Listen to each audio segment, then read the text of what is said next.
All right, yesterday, the House GOP, after asking, asking Nancy Pelosi and the Democrats to have a hearing on the origins of the coronavirus, they had one themselves, and they called in a number of experts to give testimony. Here is Congressman Steve Scalise, the Republican whip, opening up yesterday's hearing. What was the origin of COVID-19? We've asked that question for more than a year and requested that the House majority hold hearings to investigate the origins of COVID-19. Perplexingly, Speaker Pelosi has refused to allow a single hearing, calling it a diversion. As the American people will hear today from our expert witnesses, this is far from a diversion. Joining me now to talk more about this and breaking news of satellite photos showing what could be a major expansion of China's nuclear capabilities is Gordon Chang. He is author of The Coming Collapse of China. You can follow him on Twitter at Gordon G. Chang. Gordon, welcome back to the program. Thank you so much, Tony. All right, you and I have been talking about this for a year and a half since the virus came out. You suspected. We talked about all the evidence pointed to the lab in Wuhan.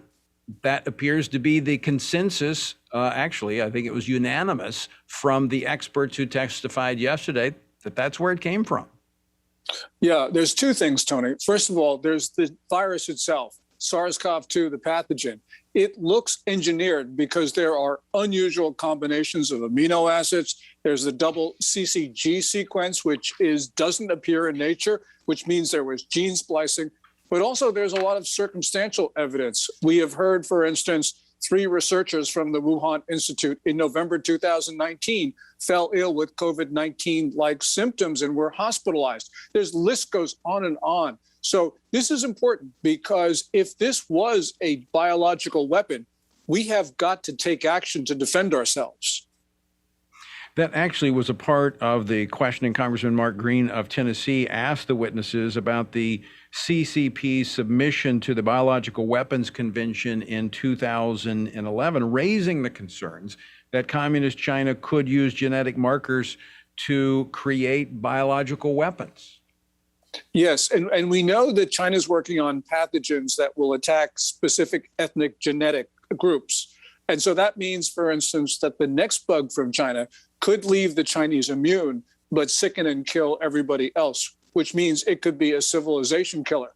And we know that regardless of the source of SARS-CoV-2, that Chinese leader Xi Jinping took steps to deliberately spread this disease beyond China's borders, which means that he's committed an act of mass murder, which means he feels he got away with killing 3.9 million people outside of China, which means there'll be no inhibitions of spreading the next disease. And there's a lot of material from China's military itself that talks about how World War III will primarily be fought with biological weapons.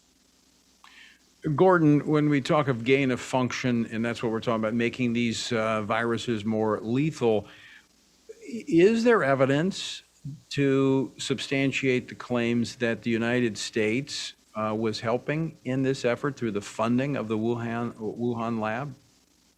Yes, well, Fauci's institute at NIH provided grants to EcoHealth Alliance, which is a New York NGO, for the purpose of sending that money on to the Wuhan Institute of Virology to conduct bat coronavirus research.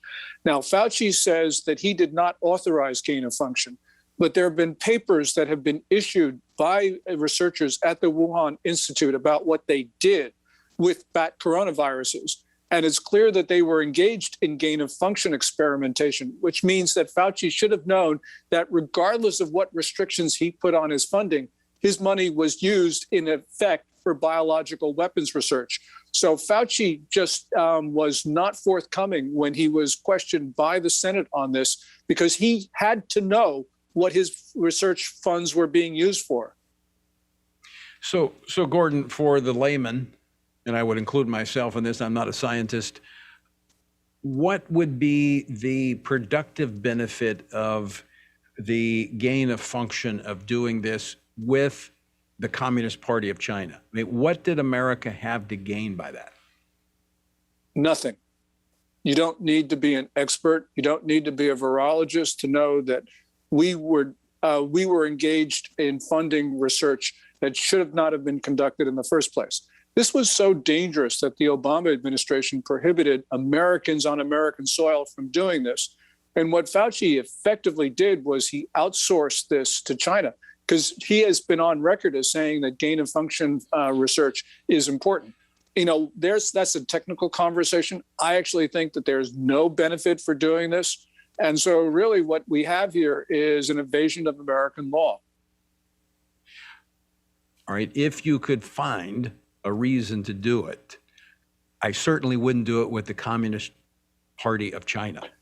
Given the track record of what they've been doing to America, the threats that they pose, why in the world would you ever partner with China? The only reason, Tony, I think, is because China permitted this. And that's why we have a lot of American researchers and technicians going to China, because they can do there what they can't do here. And let's be clear what Fauci did. Fauci was funding China's biological weapons program. He had to know that was happening. This was wrong fundamentally. This was wrong on so many different levels.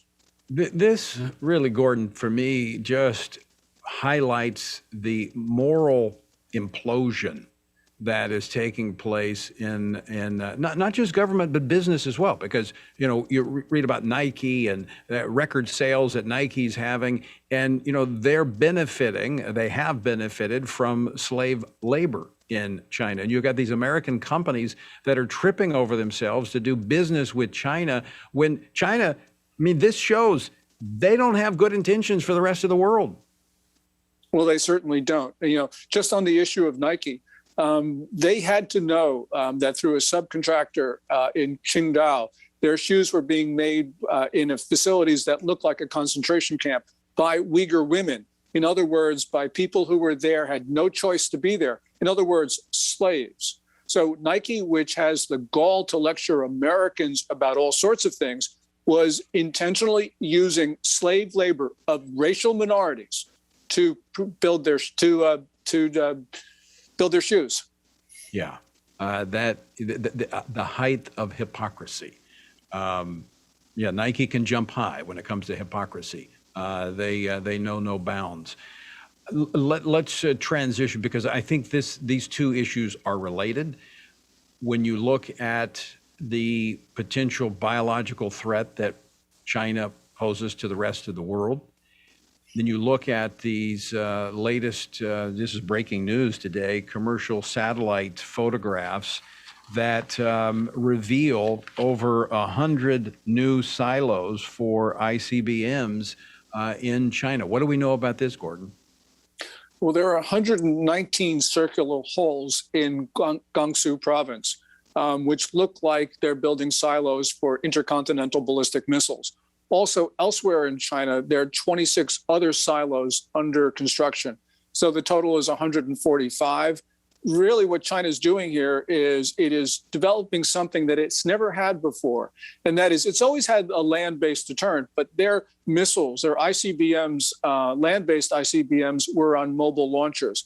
What they're doing now is starting to put them into silos, from all we can tell. Now, these could be decoys. We don't know what they're going to do with them, but we have to assume that they're actually going to put 145 missiles into them.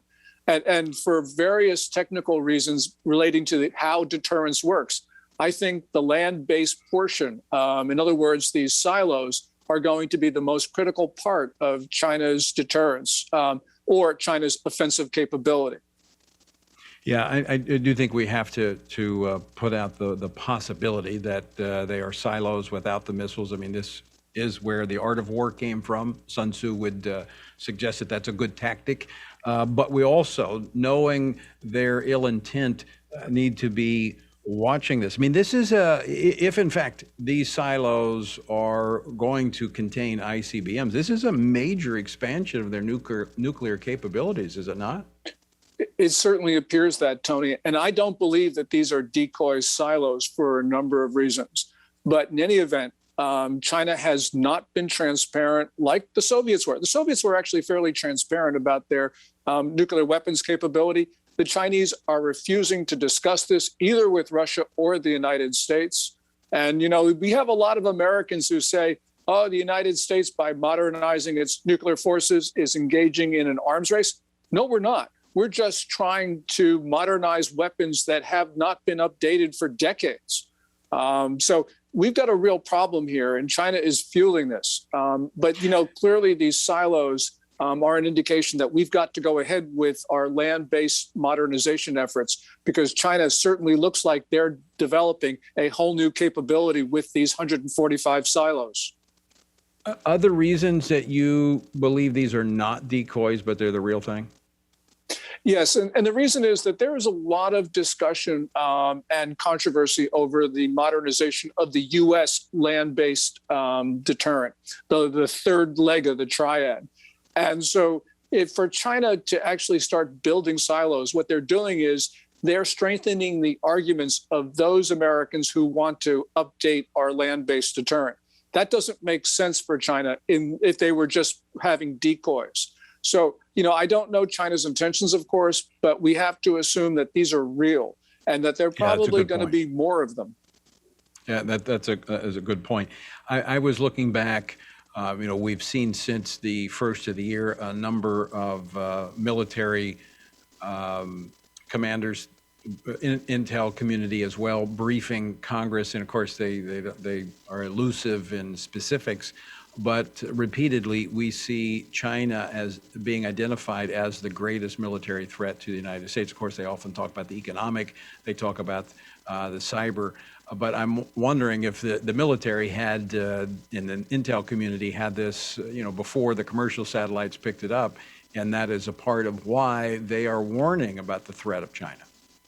Well, I certainly hope that they picked it up before the rest of us saw it. Right now, the Pentagon is scrambling because for decades, in responding to political pressure from presidents, really ignored the China threat. And even today, you have President Biden saying the number one military threat to the U.S. is climate change. That's ridiculous. That is absolutely ludicrous. Yeah. The number one threat to the United States is China, because China denies our sovereignty and is challenging U.S. forces in the global commons and is rapidly modernizing their military to where the point is, in many places, their military is far stronger than ours. Yeah, that if it were not so dangerous, it would be laughable that global warming is the greatest threat. And the president has repeated that over and over. So it wasn't like it was a stumble or a misstatement. He has repeated it. The Pentagon has picked it up. And that kind of stuff can be deadly when you look at what is happening in China. I have to say, I'm more concerned about the biological threat that China poses through additional viruses than I am the nuclear. We can watch the nuclear. We can't see the viruses and how they might release them. Yes, and before it became known that there was widespread coronavirus infection in China, there are these reports, unconfirmed, but there are reports that there were all sorts of Chinese agents that came into the United States. And that raises a number of questions. Were they fleeing the virus? Were they spreading it? We don't know. But we do know the maliciousness of the Chinese system. Clearly what China did was, and this is the first time in history, Tony, that one nation has attacked all the others. And now, as we mentioned, we've got almost 4 million people who have succumbed to this disease, where that should not have spread beyond China's borders in the first place. We need answers, and we need them now, as the GOP members have said in Congress. Gordon, we're out of time. I want to thank you for joining us. Always great to talk with you. Very insightful. Thanks for being with us. Thank you so much, Tony.